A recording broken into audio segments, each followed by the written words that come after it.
so clammy. And you turn to an expert in matters like this, and you say, what can we do? Oh, I yelled. Hi, Dwayne. This time of year, we've got to be very, very concerned with heat. We were able to help the Holland Museum this past weekend at the reenactment, the Civil War reenactment at the farm there in Holland. And we watched some individuals starting to come down with heat problems.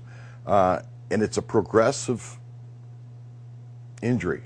I call heat a progressive injury. It's going to start with heat cramps. I mean, you're out in the yard mowing the lawn or doing what have you, and all of a sudden you start to feel bad. Your legs and your arms might start cramping up a little bit. Oh, I'm okay, and you keep on going. And after a little while, you're going to run into heat exhaustion. And then all of a sudden you start, you're feeling cool, moist, you get that chill. Ever get a chill during the summer? No. And when you're working out in the yard? That chill is part of heat exhaustion. And if you ignore that and you keep going, you can run into a situation called heat stroke. Now, heat stroke is life-threatening. You're going to have red, hot, dry skin. That's because your system is all watered out. And basically, your insides start elevating in heat. And the inside of your body can only take so much because it starts shutting down the legs and the arms, and everything starts going to the core to keep your heart and lungs and everything else going. I have personally seen 3 people with heat stroke. We did not have a heartbeat and we did not have breathing. It was basically a CPR and cool down situation. And that is very, very life-threatening. But a lot of people, you know, oh, I'm not feeling good, and they just let it go and keep on going. And like I said, it's progressive. It starts with heat cramps, you're going to progress to heat exhaustion, and you're going to progress to heat stroke. General Petraeus last week went down twice in the nation's capital during testimony before the Congress of the United States, and it has since been mentioned they thought dehydration. That's the first step, isn't it? Well, not getting enough fluids. During the summer, if you're not going to the bathroom quite often, you're not getting enough fluids in you. And a lot of people, well, I don't want to walk. I'm on the beach. I don't want to walk all the way back. But if you don't drink and get those fluids, and primarily water. I mean, we've got a lot of fancy drinks out there, but get that water into your body until you have to go to the bathroom, and then start drinking some more water. Even this past weekend, I was sitting at the table. I just made my rounds through the encampment, and I could feel the haze in my face, a little bit of in and out. Right there, I know I'm in a phase. Sit down, give me another bottle of water, cooled off for a little while. And even the reenactors coming off in the battlefield, we had water waiting for them. We had cold ice towels that they wrapped around their neck because the blood vessels here, and cool those blood vessels down, cool that blood down, and that cools the inside down. My military days carried me into the Sahara. My military days carried me into Turkey, and I am well aware of these urgent needs. Cooling people down, most interesting. One of the things I learned, cool towels at any joint, any place where the body has flexibility, in the arm, in the legs. And what you're going to find out is that's where the blood vessels are coming closest to the surface. Right. And you want to cool down those blood vessels, i.e. your arm, your neck, the groin area, behind the knees. You get cold towels and wrap them. And that's going to start cooling down the body. And that literally could save a life. It can. It can save a life. And this is one of the things that we'll teach in our first aid class. Technically, this is heat prostration if you collapse under the conditions I've just described, is it not? Yes, you are going to go down. Like I said, I've personally seen 3 individuals, and it was in the military, go down because of heat stroke, and they were not breathing, and there was no heartbeat. And of course, if you look into the Arab world, everybody wears robes.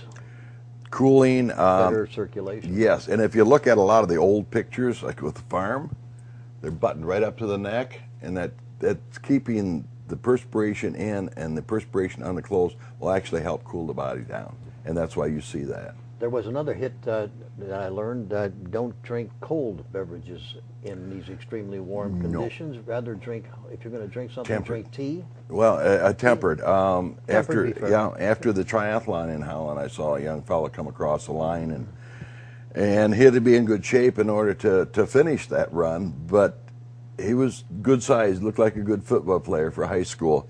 And somebody gave him a cold drink right out of the cooler, and it still had ice on it. And I'm sorry, but you're going to hurt him real bad if you do that. So I saw a bottle sitting next to the cooler. I picked that up. It was a little bit warmer, but it does not shock the body. And the body, of course, immediately tries to elevate the temperature to overcome the cool stuff that you just had, which is counterproductive. Boy, are we a learned group, aren't we? Oh, that's right. And it's so much fun to learn this. Amazing. Ed's not taking notes, but He gets the class. He comes in and gets a first aid class. Who takes the notes at that time? which reminds me that Bob Brooks will normally bring to me a schedule of classes for Red Cross for the upcoming month. Did you bring any of those along? Are they Guess ready? what I happen to have? Oh my goodness, I can't believe you're I'll tell you what, there's a lot of interest in our Red Cross classes. We've got a class tomorrow night, adult CPR, AED, the automatic external defibrillator. We did that a few months back. 24 students in that one. It is full. Now we've got a first aid class coming up July 13. We've got a infant and child CPR class coming up July 20. We've got an adult CPR AED class coming up July 27. These classes are all half full already. Really? And that one tomorrow night is completely booked up. And that will have aired, by the way, the program will air after that class, so viewers should call the number. We'll give that phone number one more time, but before we close the program. But okay. I appreciate that. Also, Mike had mentioned earlier, we are not a government-sponsored organization, that instead you're not funded, you need money, and recently you did have the 9th annual Bergsma Golf Tournament. Yes, we did. How did that come out? That was a lot of fun. My wife and I participated in that and helped set. But we had 108 golfers this year, and that was an increase of 35%. We had 38 corporate sponsors. Now, corporate sponsors might be a floral shop calling up and say, I want to donate three flower pots. That's a corporate sponsor. For them, it's not a major contribution, but you know something? The people at the golf outing, the ladies especially, picked up a beautiful planter with flowers and everything else and took it home and hung it up. And that sits there for the afternoon. That is important. I mean, 3 planters. It's deductible for the business? Yes, it's yes it is. A heartwarming something for the lady who received it? Exactly. And my favorite flower is Pillsbury, but that's a story for I've got that situation also. But that's an excellent point.